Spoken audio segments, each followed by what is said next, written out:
this exam. But let's just go through it. So the first one says, let's see. You have a function f and some number c. Function and c is such that f prime of c equals 0 and f double prime of c is greater or less than 0. Now this kind of setup, and then this, it says f of c obtains absolute max. Is that right? Yeah, max. Okay, what do we think? Think about it for a second. What is it asking? Okay, just go with your gut. Is this true? Is it false? Okay, so half of you guys would, maybe I didn't give enough time to let you contemplate it. False. So why is it false? Yeah, it's just this is kind of the setup for the second derivative test. But the second derivative test only tells us it's a local max, right? Second derivative, we have concave down. So we know it's a local max, but what if our function looks like that? No, we have concave down. On the practice exam. Does it say? Yeah, the practice exam. Did you read the I think you have the actual exam up. No, Why did y'all have to say so? I was confused. It feels like a waste of time to switch tabs at this rate. So Yeah. Here, you can use my laptop too. And everyone next to Sorry, I was confused. Maybe I'll end up doing. I'm probably gonna do that every exam review. No, you had it right. It was right. Go back to that other. Actually, I remember this question from the practice. I guess that was a spoiler. That might be on the actual exam. That was a spoiler. Sorry. Okay, so in this question, we got so much farther last time. the practice. Yeah, you guys we went through like 3 of them. It was like most of it. It was like almost all the way through the true or false. It would have been better if we get to the actual numbers.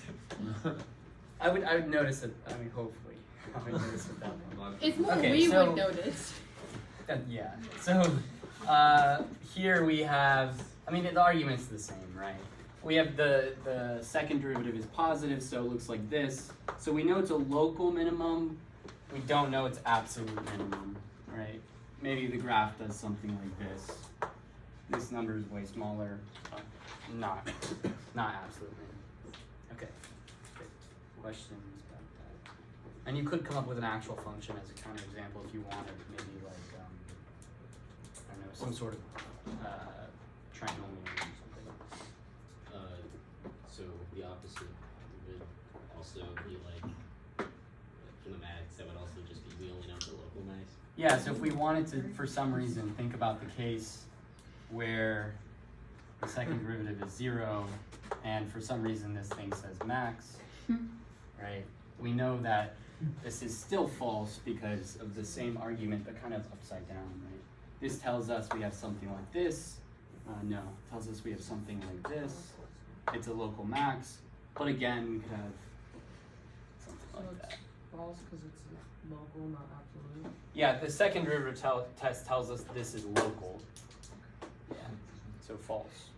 So if it equals 0, then is that then if like the second derivative equals 0, is then that an absolute?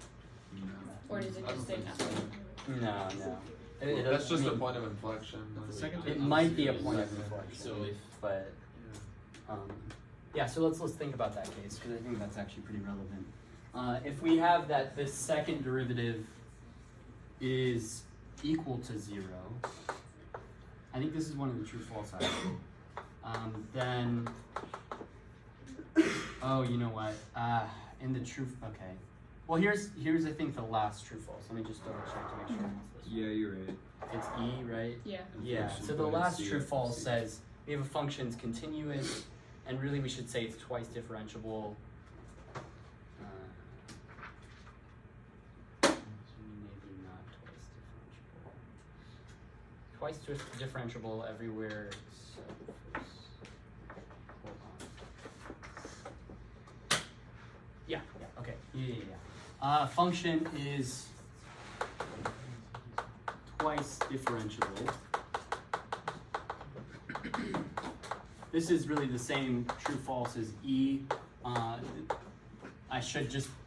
It should say this, because if your function is not twice differentiable, it's kind of a meaningless statement anyway. But let's say our function is twice differentiable and we have this C such that f prime of C equals 0, f double prime of C equals 0. Then in the true false it says, okay, then this is an inflection point. Inflection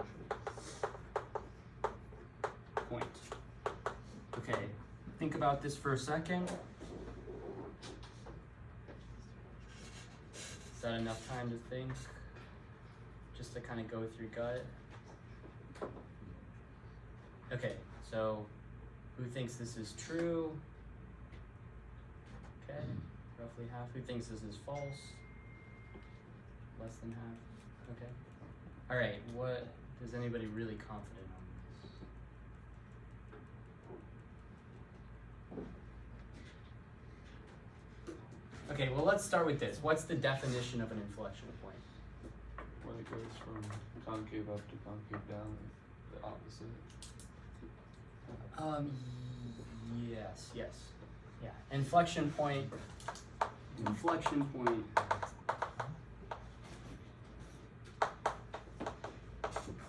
Definition is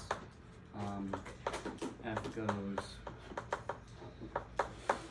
concave up to concave down, or concave down to concave up, right? It changes concavity.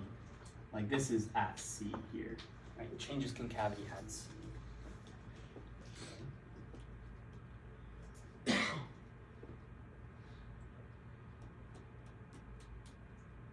Alright, so those of you who think it's false, maybe your gut tells you it's false, but has anybody come up with a counter example?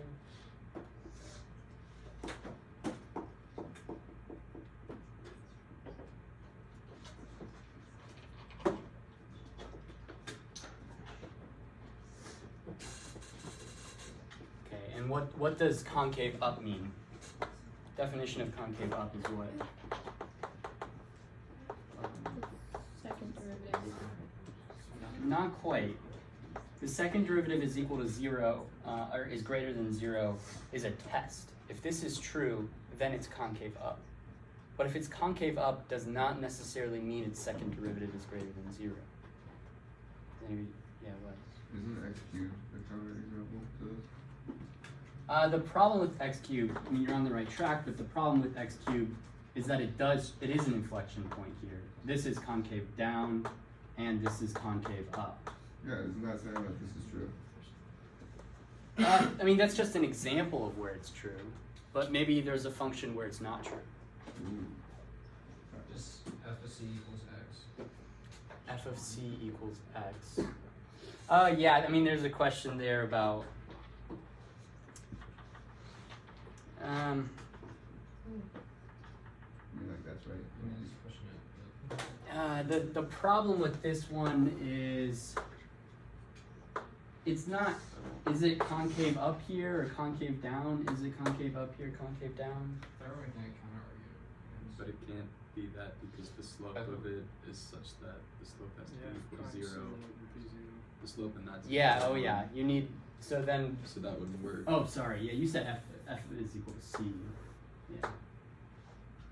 So is this concave up? Is this concave down? Maybe this example does suffice, but I think we're missing what our definition of concavity actually is. Does anybody remember the way we first defined it? Okay, well, I'll give it away. It's if tangents or tangent lines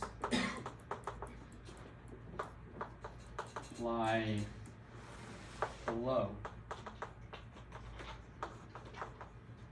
the curve.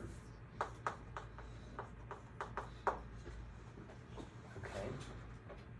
So now let's think of, I mean, it's kind of maybe clear by my like dilly-dally that it is false, right? I'm just trying to motivate the counterexample. So let's think of a function whose second derivative is equal to 0, and all of its tangent lines lie below.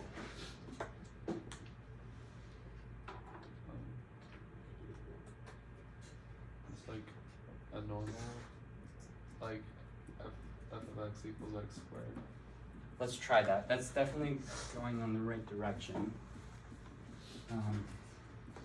We have x squared, but the thing is, if we take the first derivative, f of x equals x squared, the first derivative is 2x. We plug in 0, we get 0. But if we get the second derivative, it's always 2. So we don't have that at 0. But this isn't bad, right? This is maybe something we can do so that this is 0.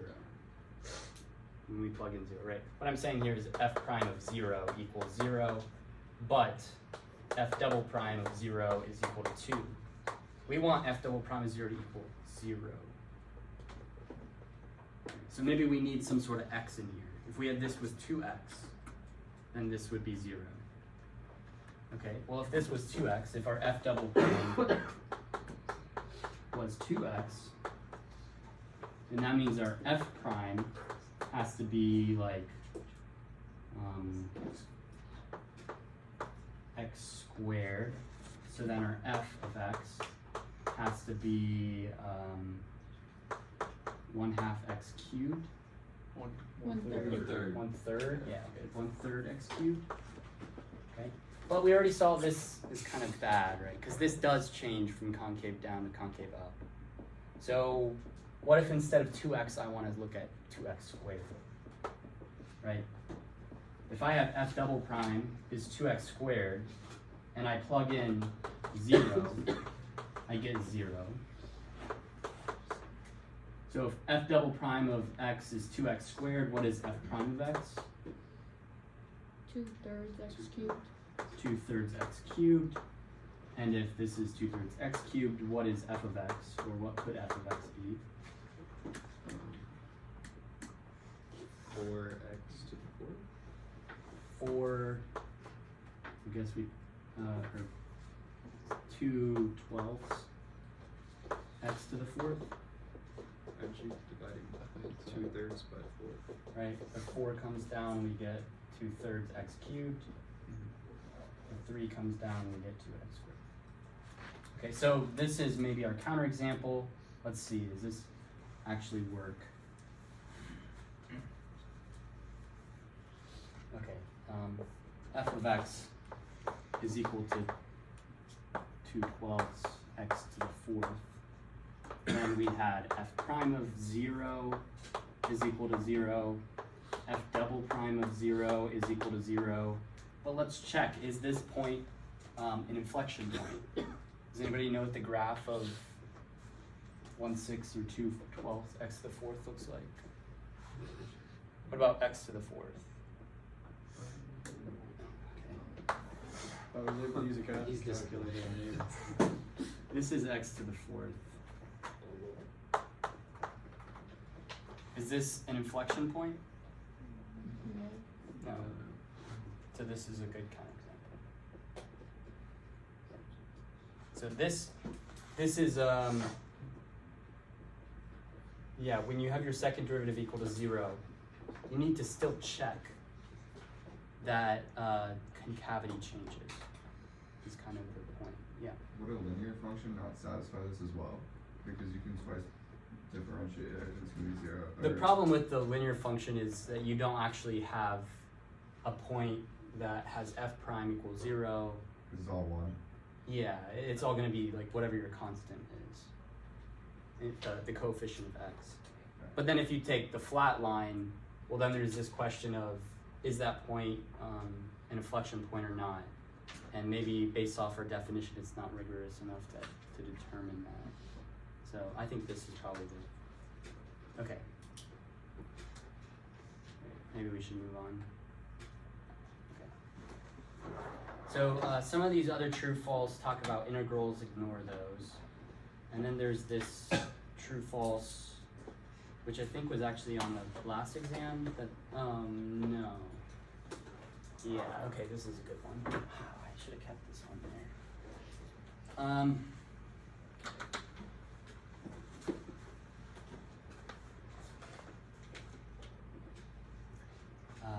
F of x and g of x are differentiable.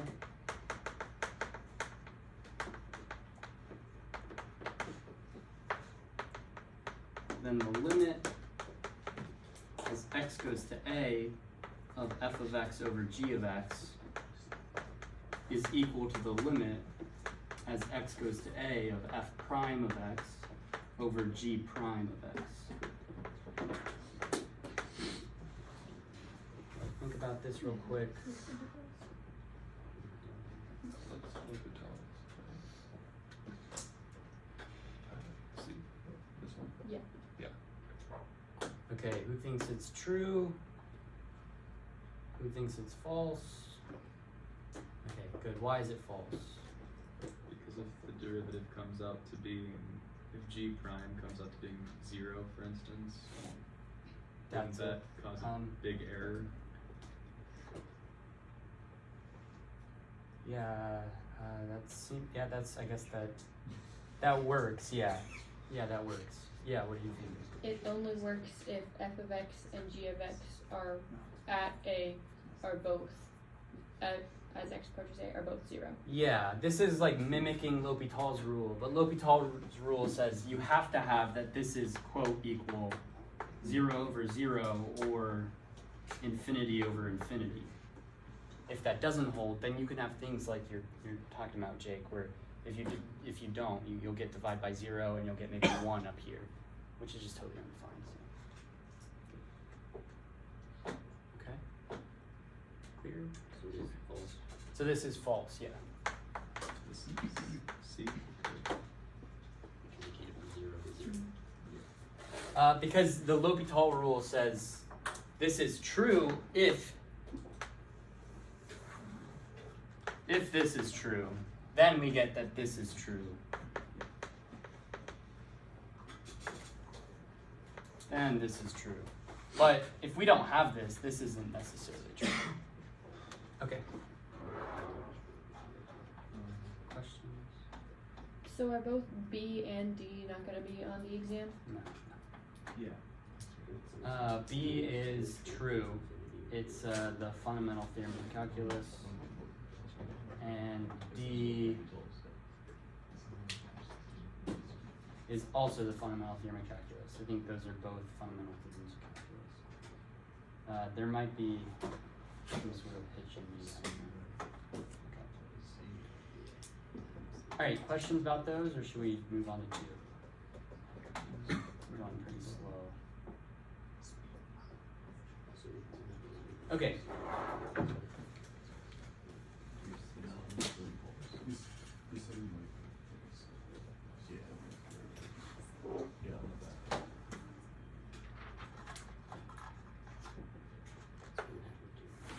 Okay, so number 2, we have h of x equals 2x cubed minus 9x squared plus 20. And then part A says find critical numbers.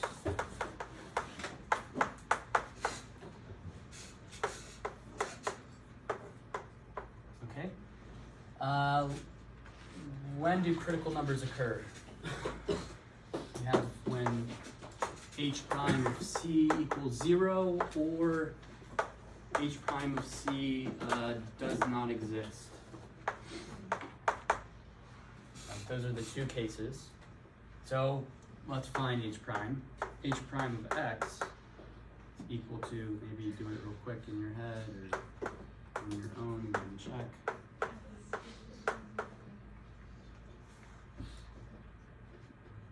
Okay, so h prime of x is 6x squared minus 18x.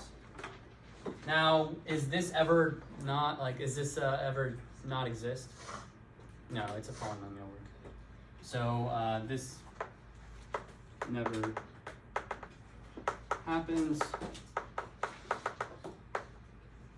So we have h prime of c is equal to 0 when we have 6c squared minus 18c equals 0.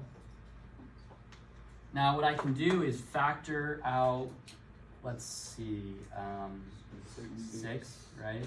6c. 6c times c minus 3. Okay, so now we have something times something else equals 0. So either this is 0 or this is 0, or they're both 0, or it's technically inclusive there.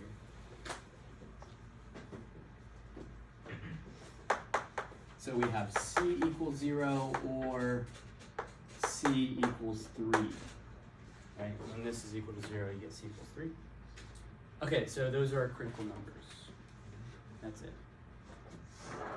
And then I think what we do is we use these critical numbers to find x-coordinates of local minima and local maxima. So part B, find x-coordinate and y-coordinate of local min slash max. Okay, there's kind of two different ways we can do this. What are our two choices? The line graph. So the first derivative test is using the sign chart, or the second derivative test. What I kind of suggest is that you try the second derivative test first, because I feel like it's quicker. And then if that fails, then do the first derivative test. Okay, so second derivative test. What do we need in the second derivative test? We need the second derivative, right? So let's find the second derivative. The derivative, first derivative was this, so the second derivative is 12x minus 18. And then now we'll plug in these numbers to see if their second derivative is positive or negative, which tells us if it's concave up or concave down. So like at c equals 0, we get h double prime of 0 equals 0 minus 18, which is minus 18, which is less than 0. So h is concave down. And that tells us c is a local maximum, right? So x, well, let's find the other ones. Let's figure out what it is, and then we'll say the x coordinates and whatnot. Okay, so at c equals 3, we have h double prime of 3 equals 12 times 3 is 36 minus 18. That's greater than 0, right? So we have a local minimum, right? This is concave up, so we have a local min. So x coordinate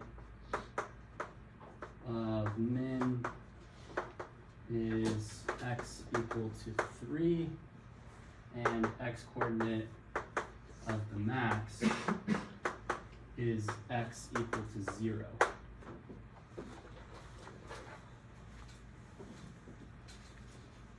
And then the last part says, what's the y coordinate?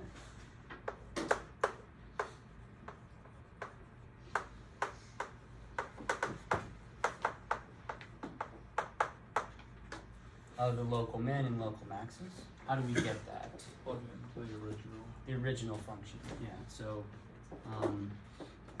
for the local min, we have h of 3, which I erased h. What was h? 2x cubed minus 9x squared plus 20. How much? 8. What was here? 9x 9x squared minus 20 plus 20. plus 20. Okay. 3 cubed is 27 times 2, 54. And then here we have 9 times 9, 51, plus 20, 64 minus 81, I don't know, what is it? Like negative 7. 87. Okay. And that's the y coordinate. The local max y coordinate is h of 0. This one will be a lot easier. 2 times 0 minus 9 times 0 plus 20 is 20. Okay, cool.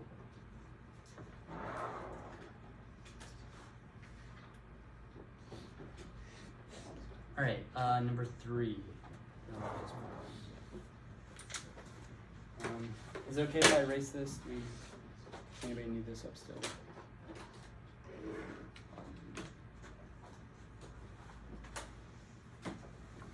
Is there any harm in using the first derivative test instead of the second derivative? No. Are you hating on the first derivative? I just don't like doing sign charts. But if you know it's a quadratic, you only have to like pick like a single point and then you just plus minus plus. Then do the first derivative test. No, I just think the second derivative test is easier. I don't know. Then I gotta find the second derivative. Yeah, but You're gonna struggle finding the second derivative. yeah, Oh, usually no. taking derivatives is pretty It's a lot of easy. work. He's probably gonna give us something with a quotient rule in it, so I'm gonna get confused. Well, I mean, in that case, I'm Using just the first Like derivative. these circles In that case, just graph it. Okay. With so what? You would let us Our have graphing brains. calculus. in 3, we have a farmer wants to fence out this area on a river.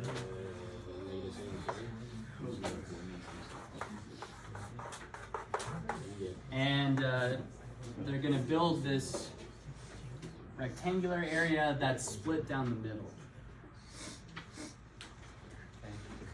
And they have exactly 12, right, Yeah, 12 miles. That's a lot. for fencing. I've never seen that much fencing. Well, I like the big old like cow farms that there's farms. we'll see how big the dimensions actually You, are. no, but usually there's still like, you got mile by mile blocks most of the time. Maybe it's you like can't really go really far. out in the boonies and there's no roads. Right. Yeah. Or something What like if that. it's in Wyoming? Yes, he's. It's That literally- is Wyoming. There's still usually roads going this way. There's not gonna be Okay, and then I label it in this No, there's picture roads, that's about it. as X and Y. And the actual question is, what is X and Y? I guess to optimize area. Okay. Alright, what are the dimensions? Okay, so, well, what is area equal to? X times Y. Now, in our area formula, we have 2 variables, and that's kind of nasty. So let's try and reduce the amount of variables we have. How could we do that? Write a formula for the perimeter. The perimeter, yeah. We know the perimeter is 12 miles, and the perimeter is also equal to, we have 1x, 2x, 3x, plus only 1y, right? I guess it's kind of assumed that you don't need a fence by this river. Did you say 3x? Yeah, 3x plus y. Right. 1 here, 1 here, 1 here. Okay. Now we can choose to solve for y or for x. Probably easier to solve for y. I mean, you just have to move something over, right? We just need to reduce the amount of variables. And to do that, let's just solve for y. So we have y equals 12 minus 3x. So our area is equal to x times 12 minus 3x.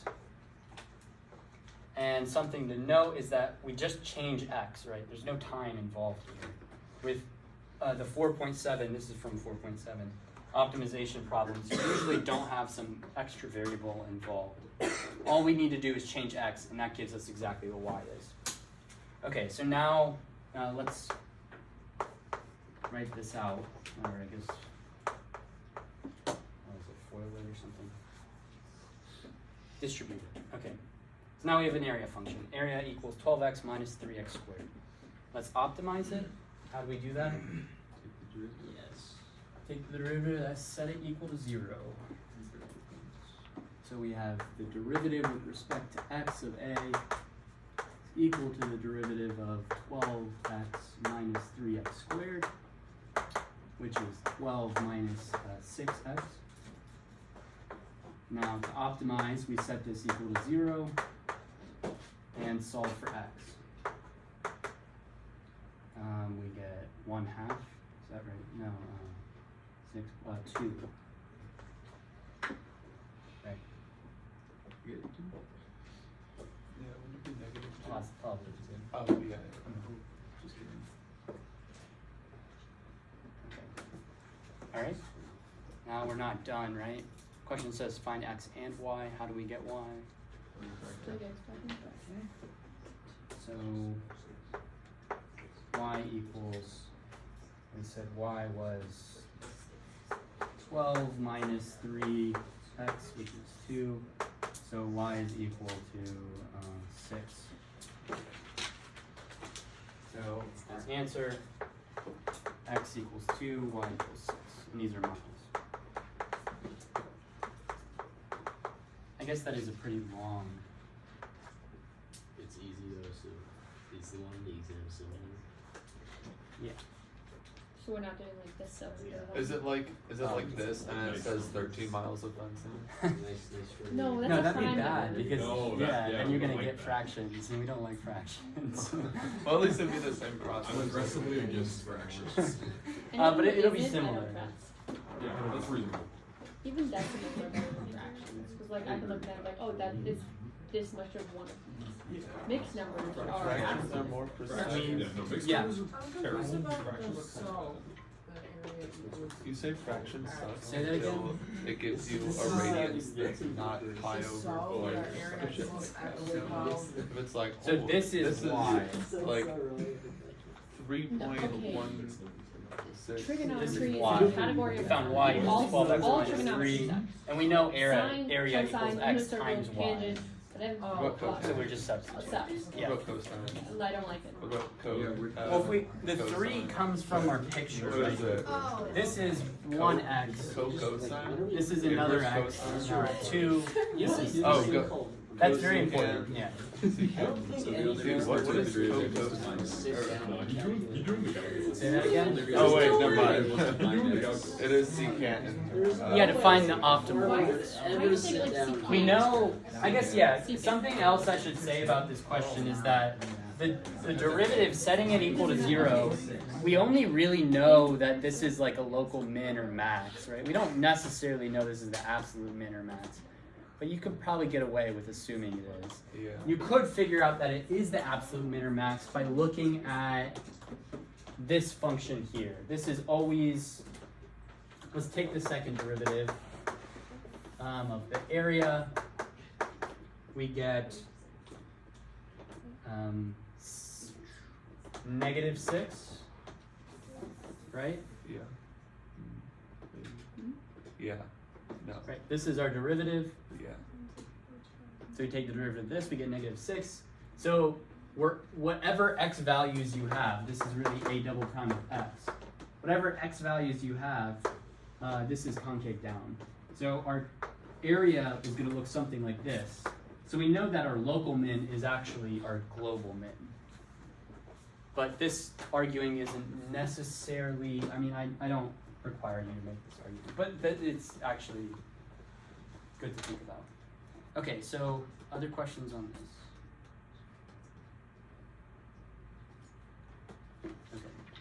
And you guys like ask how you come up with examples. Like it's not that hard. You always say that, and then you make examples in class, and they Not always end up always, looking but- like really weird, with like a bunch of decimals. Well, That is very true. how could I extend this? How could I extend this? Add another vertical wall. Sure. How could I extend that? Add another horizontal wall. Sure. Oh no. These are all examples that we could try. No. Yeah. Right. It's like So maybe try that on your own. I definitely never would have thought of though just putting a wall down the middle for like the first, like seeing Oh, it now. going from yeah, that's fair. But once you see one line, you're like, oh, we can add as many as we want. And you could actually generalize this to what if we have n lines? Then you could generalize what the. No, we can't. Yeah. It's really not that bad. It's really very similar. It'll be something similar to that problem. Not the can one. Not the It'll probably be a Okay, so fence by let's. a river. If there's no questions, let's move only on. one we do. it said the fence out to Alberta Farmers County, so it's good. Who would ever make a farm like that, bro? Well, what if you have What if- It's what if not you dumb. have I don't pigs? think it Okay, is. like What if they that, don't right?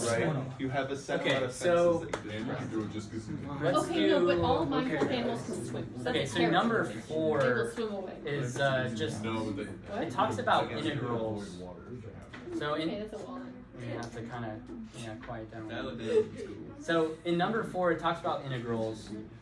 So you might think, oh, I don't have to worry about it. But if I just get rid of the integral sign, it's kind of fair game question, right? So I'll restate number 4 in a different way, which is really a massive spoiler, but it sounds like, a decent amount of people here have taken the calc one before, so you've already seen it, but if you haven't, it's not a big deal. So find the antiderivative, I'll say v with quotation marks, derivative of the following. In A, we start with 15 f of r is equal to 15 r squared. Okay, you said that this was like it has the integral sign. Nowhere on ours does it have like an integral. It had like find the antiderivative of the following is what the directions are. On number 4? Yeah. Like you have no integrals on number 4. Really? Yeah. I don't remember. You wanna see it? Yeah. I feel like.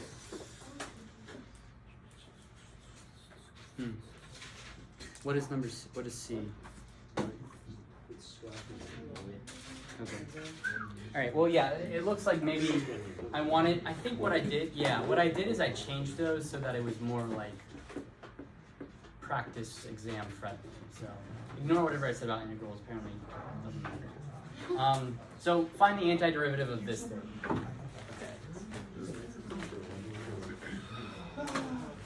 Alright. What do we I don't know, I guess it's just you just kinda have to do it. It's kinda like the derivative, right? You just kinda have to you know like maybe I could say, something about power rule, but that's really just saying this in a long-winded way. So the antiderivative, and here this is the antiderivative, is 15 over 3 r cubed plus c. Plus c makes it the antiderivative. Do we need to have plus C on the exam? If I say the antiderivative, yeah. If I say an antiderivative, no. Are you gonna take points off if it says an antiderivative and we put plus C? No, because this still is an antiderivative. So just put plus Yeah. C, right? So Yeah. if you find just put 5. Can I just put 5? Here, yeah, you can put 5, that's fine. No. But this C, to find the antiderivative, this has to be just a constant. It can't be a specific constant. It has to be like a free kind of changing constant. I don't know. Actually, there's not much else to say about this. Okay. This next example. What did I put on there? Is it 1 over the square root of 4 minus 4x squared?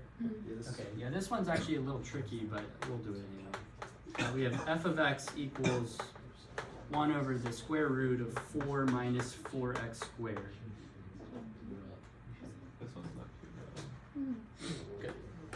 Reduce it? Huh? Reduce it? Yeah, let's reduce it, right? Okay, so what can I do? Take out a 4. Yeah, this is square root of 4 times 1 minus x squared. Now what can I do? Take the square root of 4. Yep, so we have 1 over 2 square root of 1 minus x squared. Maybe I skipped a step there. I don't know. This is square root of 4 times square root of 1 minus x squared. Right? And this square root of 4 is 2. Cool. Now, maybe to make it even more simpler or clear what it's supposed to be, I'll say this is equal to 1/2 times 1 over the square root of 1 minus x squared. Somewhere on the exam it'll say the derivative of arc sine is 1 over the square root of 1 minus x squared.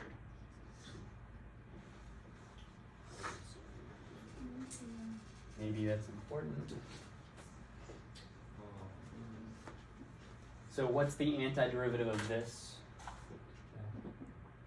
1/2 arc sine x. Yeah, it's just 1/2 arc sine x plus c. Plus c. Never forget your plus c. The derivatives of like on the last exam, you don't have the derivatives of like inverse sine or cosine. They're like on the front page or something. Or is that gonna happen again? Yep, yep. Is there gonna be a problem like that on this exam where it's gonna use like an arc sine? No, I think I thought it was too tricky. Okay. Let's do c. I don't know. Can somebody tell me what c is? It looks 5 sine of t plus, and then your numerator is 3t squared minus t to the 1/3 all over t. Okay, so at first this looks kind of menacing, right? But let's reduce it first, or simplify it first, and see what happens. Okay, there's really not much we can do with sine of t, 5 times sine of t. What can I do with this fraction? Like split it and then. Let the t out both. Yeah, we can do that. Right? So this is 3t squared divided by t minus t to the 1/3 divided by t. This is 5 sine of t plus 3t minus t to the, let's see, this is 1/3 minus 1 negative 2/3. Negative 2/3. Have you guys seen Game of Thrones? Like a little So bit, random. but not really. Why? I'm watching it and I just saw like I'm in season 3, at the end of season 3, just something so like wild happened. It's just I don't know, it just came to my mind.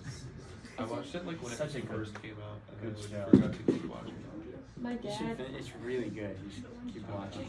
My dad read all the books, and so my parents have watched all the movies, all the shows. I heard it's and I feel great like I and then can't watch immediately it. fall. Yeah, like off. season That's what I've 5. heard. The last season is Because like the trash. person writing the story was like, He's still writing it. He hasn't Yeah. even written the last book, Yeah. right? Yeah. but like the show, the like directors of the show or whatever got like a contract for like a Star Wars movie when they finished Game of Thrones.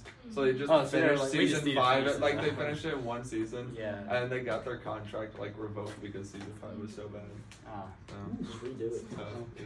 Yeah, maybe I would say the book will probably be good, but I mean, I was never going to read it. No, yeah. I've heard the books are good. Yeah. My dad owns all of them.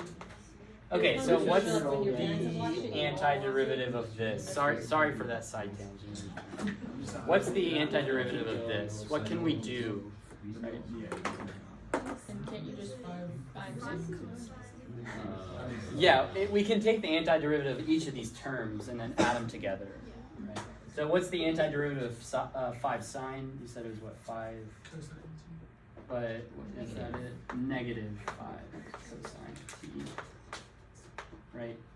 Double check. The derivative of cosine is negative sign. The negatives cancel out. The antiderivative of 3t, what is that?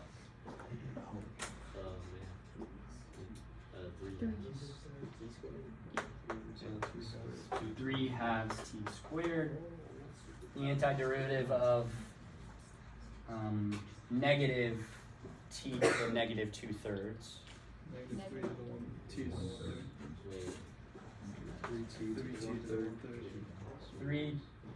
3t to the 1/3. Here we get 3 because we do 1 divided by 1 over 3, and that's 3, right? 1 divided by 1 over, yeah, cool. All right. So are we missing anything? The plus c. Good. All right. Cool. So there'll be just a couple antiderivatives like that. One thing I want to say about antiderivatives real quick though is that what is the definition of an antiderivative?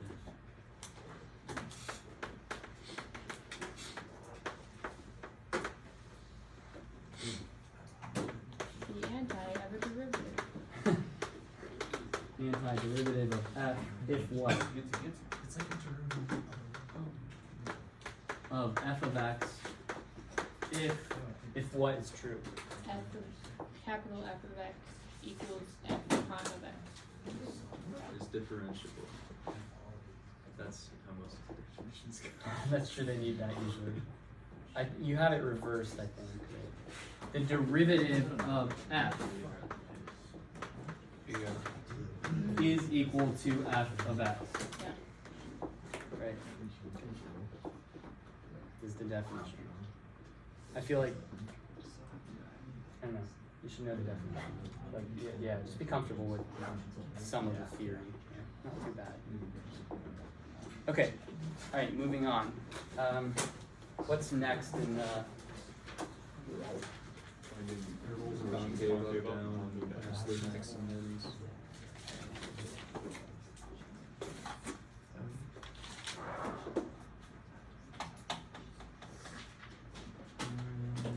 Yeah.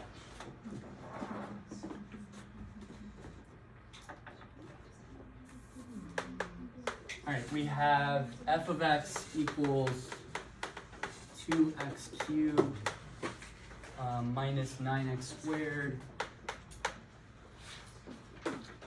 plus 12x minus 4. Okay, and A says what? Find intervals of concavity? Yeah. And inflection points. Okay, good. Find concavity and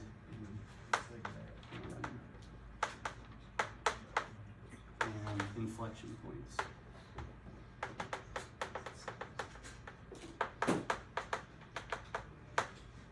Okay, how do we do that?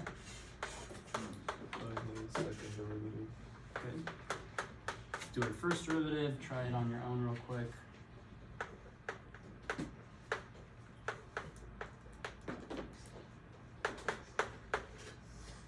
Okay, and then our second derivative.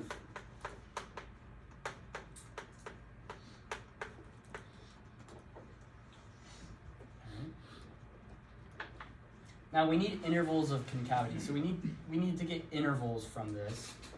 It's probably best to just look at the sign chart that this kind of is associated with, right? How could I draw this as a sign chart? It's actually not really much of a sign chart.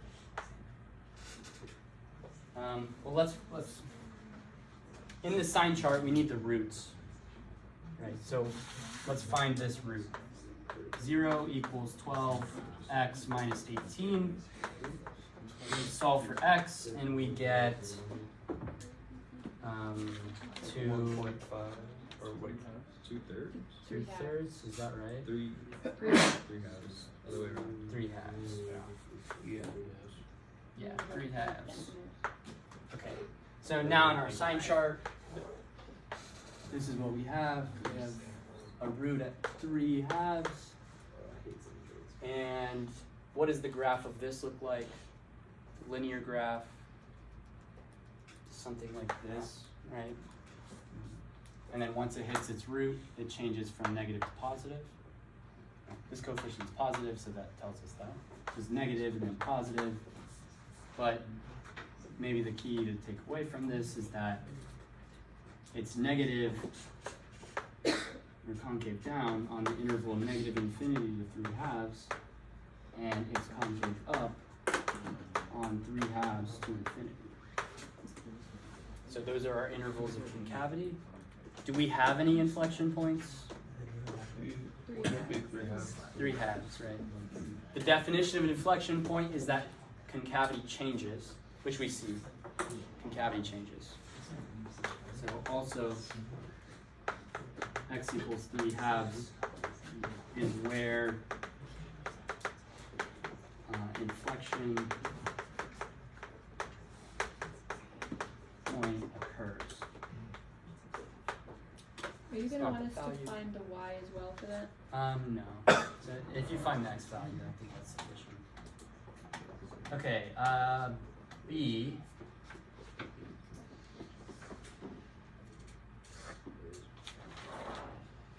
So we have this interval 0 to 2.24.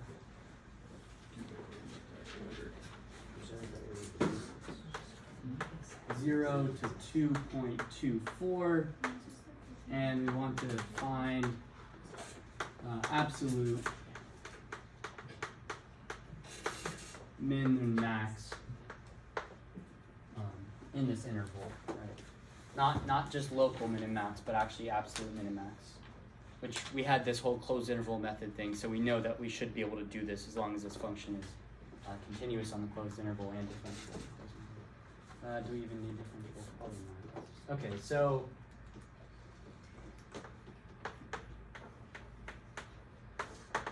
I'll say recall our first derivative was 6x squared minus 18x plus 12. Yeah. And we want to find when this is equal to 0.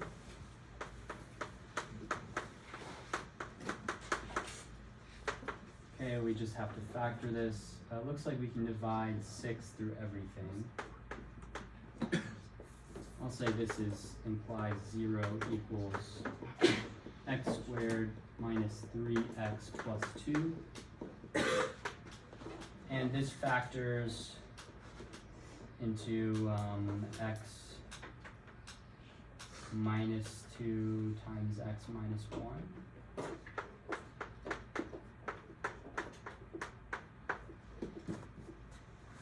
Okay, so this tells us we have x equals 2 or 1. But these are just critical numbers. So now let's check. We don't really need to check if they're local mins or maxes. We just need these critical numbers to plug them into the actual function. Right. Our closed interval method, the things we need to check are the values of the endpoints, the values of the critical numbers, and the value of the other endpoint, 2.24.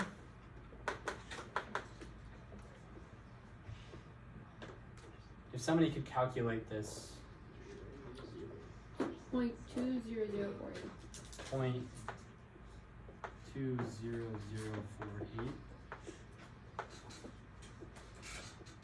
into here, right? And then we plug in 0, we see we get negative 4. We plug in 1, we get 2 minus 9 is negative 7, plus 12, 5, minus 4 is positive 1. Plug in 2, I don't know, somebody else plug in 0. 0? Okay. Thank you. Okay, so which one of these is the smallest? Which one's the largest? 0. 1 is the largest, negative 4 is the smallest. So this is our local max, or I mean our global max. this is our global min. So global or absolute, whatever, it doesn't matter. Max is 0, 4. Oh shoot, is 1, 1. And then the global min is 0, -4.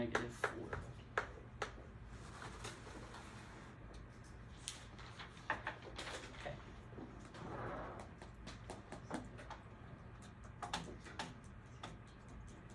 Skip number 6. Wait, let me check that number what is number 6? What does it say? It's got like R sub 3. Yeah, so it's just skip number 6. And then skip both of the extra credit questions. So we're pretty much done, except I'm gonna do one of the 3.9 questions, which was related rates. Right? And then I'll kind of see if anybody has more questions. Okay. So in this example, we have a rectangular prism.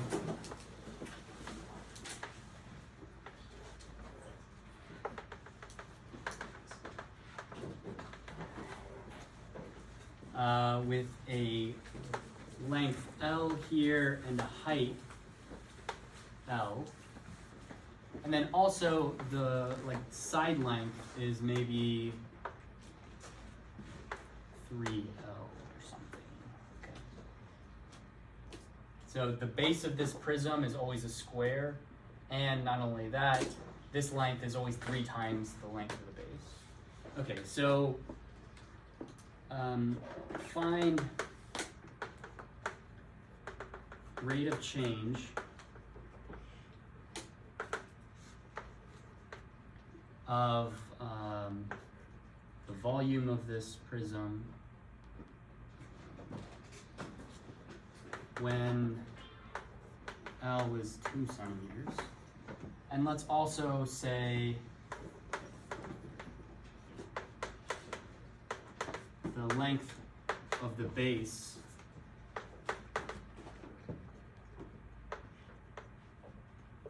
or the width or something. This length here, it'll be more clear on the exam. This width is changing or increasing at 10 centimeters per second. Okay. So what formula do I have that relates volume and the side length? Or I guess what's the volume formula for a rectangular prism? Length times width times depth. Yeah. Volume equals length times width times height. But we know here that the width is also L. And I hate how I said that. This, we would have to consider this the height, really. This depth is the height. 3L. Right? Length times width times height. Okay, and this is equal to 3L cubed. Alright, now I want to optimize, or not optimize this, but I want to know something about the rate of change of volume. So what do I need to do? Rate of change of volume as time changes. Derivative. With respect to time, yeah.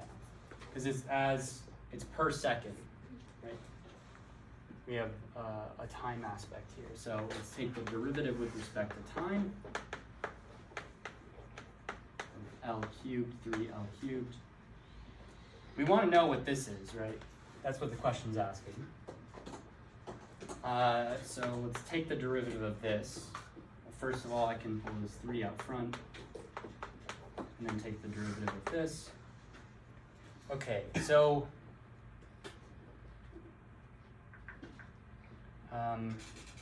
since we're taking the derivative with respect to t of L, that means we have a hidden chain rule, right?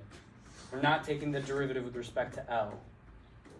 So this means this is going to be 3 times 3L squared times the derivative of the inside. It's a hidden chain rule, which is d dt of L.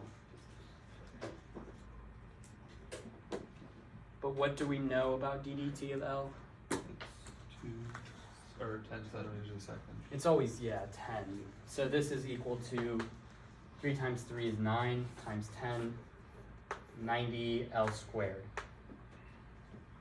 So we have a formula now for the change, the rate of change of volume in terms of L. We want to know what is the rate of change in volume when L is equal to exactly 2. So what do? Plug into. So d dt of B, we'll say at L equals 2 is equal to 90, 2 squared. That's 490, or 9 times 4 is 36. So 360. Okay, and that's your answer. I think that's probably good. Any other questions?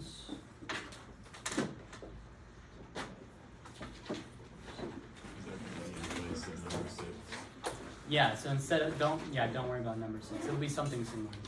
There's actually 8 questions, and there's like a bunch of shorter questions. Oh, we didn't do L'Hopital's rule, did we? No. No. Do you guys want to see examples of L'Hopital's rule? Sure.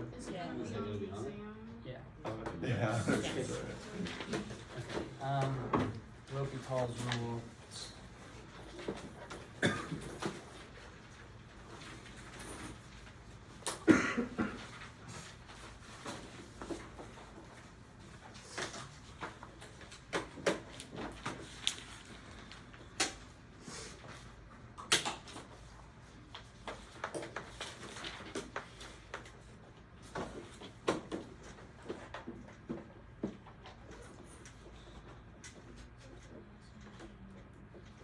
I don't know, let's do x times tangent of x. Okay. Let's just plug in 0 and see what we get, or the 0 approaching from the right.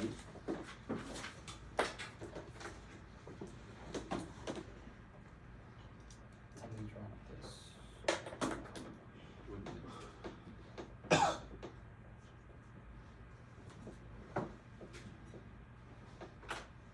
Isn't this just 0?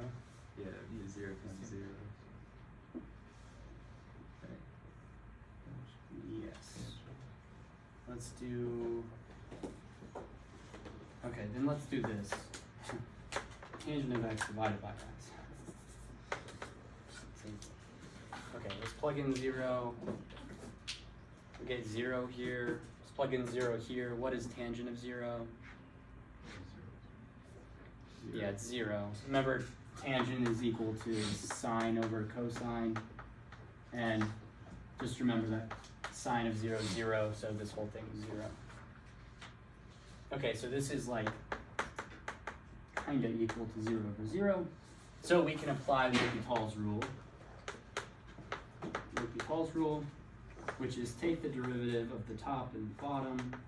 Derivative of tangent is secant squared of x. The derivative of bottom is 1. Now, what is secant of 0? I'll say, like, let's check. Let's just do direct substitution, see what happens. It's 1. Yeah. We get 1 over 1, so our check was kind of nice. It's not even fake equals. Maybe we'll do a more complicated example. Yeah.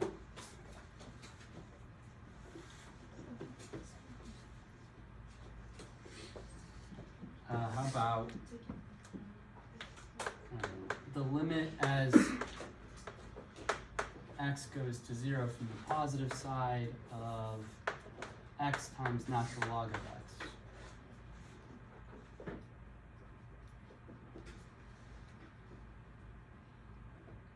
Well, let's check.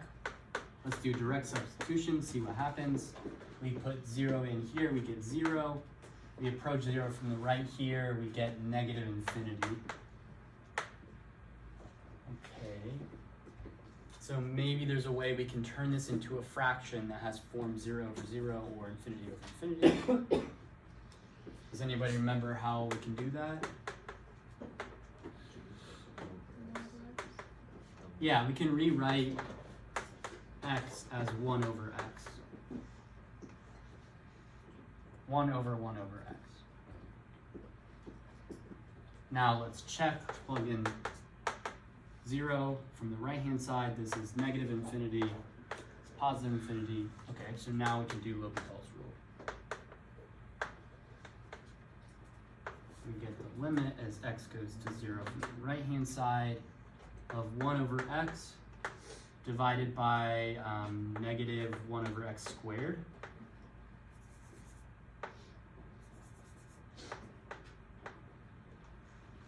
Now, something I want to make, like a good point I want to make is that once you do L'Hopital's rule, you could just check it again, see, oh, can we do L'Hopital's rule again? And if you do check, you'll see that you can. But typically what you want to do after you do L'Hopital's rule is reduce it, simplify it, make it look simpler. So after you do L'Hopital's rule, first try to simplify it. Right? Otherwise you'll get stuck in a loop. So let's simplify this. How can we simplify this? Squared over x. Yeah, we can do the flip and multiply, right? This time it's negative x squared over 1. So we get the limit as x goes to 0 of negative x. Now we do direct substitution. This is equal to just 0, so we're good. Okay. Any other questions? Could be more L'Hopital, could be something else. Yeah. When you do the ln of both sides, when you do that? Say that again? When you do the ln of both sides, does that mean it's Oh,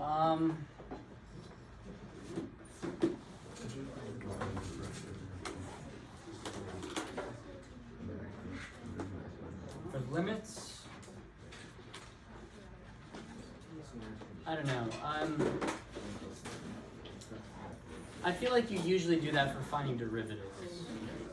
Yeah. I have a question.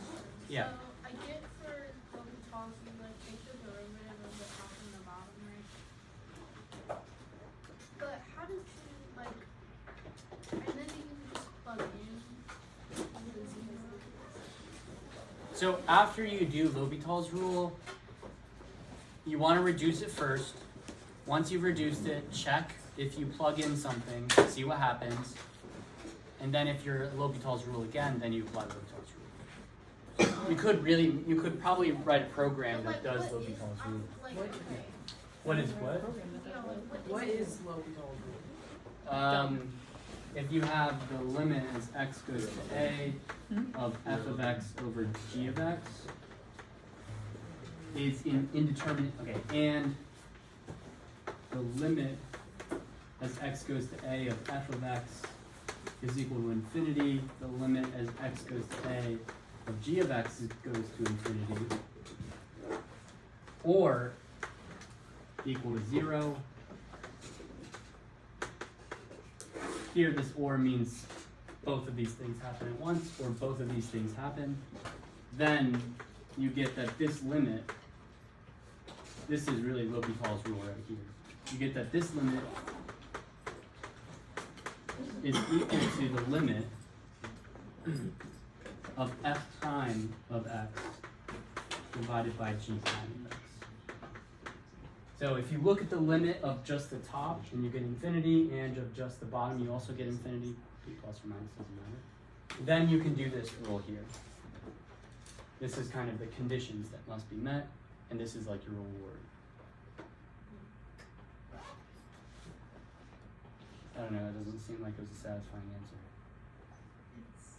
It's summary. Yeah, I just don't get it. Like once you do that, It's really just a method to solve limits.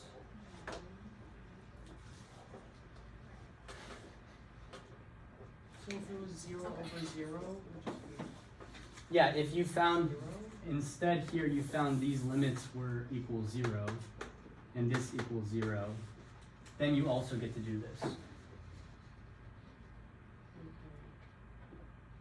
And the goal is that eventually, after you take enough derivatives, it'll simplify into a limit you can actually solve. Before, this could be an unsolvable limit. okay. But after you take the derivative, it might be solvable, which we saw here. I mean, this is an example. I guess this is an example of that. You can't solve this limit, but once you take the derivative of the top and bottom, you can pretty easily. Okay. Other questions or examples? Yeah. What is L'Hopital's rule used for? Like, or is it just something that math people came up with to do more math? It's used when a limit is indeterminate. But when Yeah, I does mean, that happen? Whenever Like, it's 0. in life? When it's, None when of this is solving Like limits- how I is mean, this I like? literally said at the beginning of the year. I you guys are not said at gonna the use beginning this of the again. year. You're never gonna use this again in your So- life. Yes. Unless that's we're building a farm in No, the in Yeah, Minecraft, unless you're where there's optimizing a the lot of area. fences, Dude, you're I'm going not next ready to your house. But there actually is a kind of a beauty behind L'Hopital's I'm gonna need help.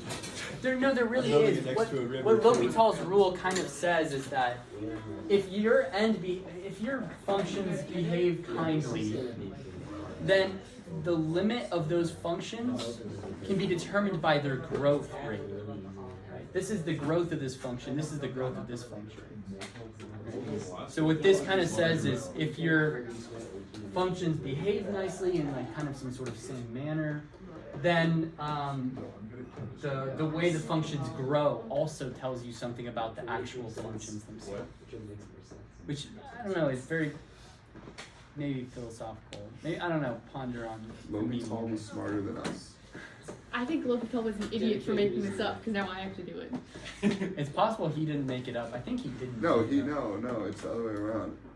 L'Hopital is the one who made calculus and the other guy didn't. No, L'Hopital didn't make calculus. No, it's like who's the inventor of calculus? There's Newton and Leibniz. Leibniz. Leibniz is the guy who made They, calculus. I think they both independently, Created it on different ends of the earth. Yeah. Mind if I steal this? but yeah, go ahead. Here, I'll- Yeah, I need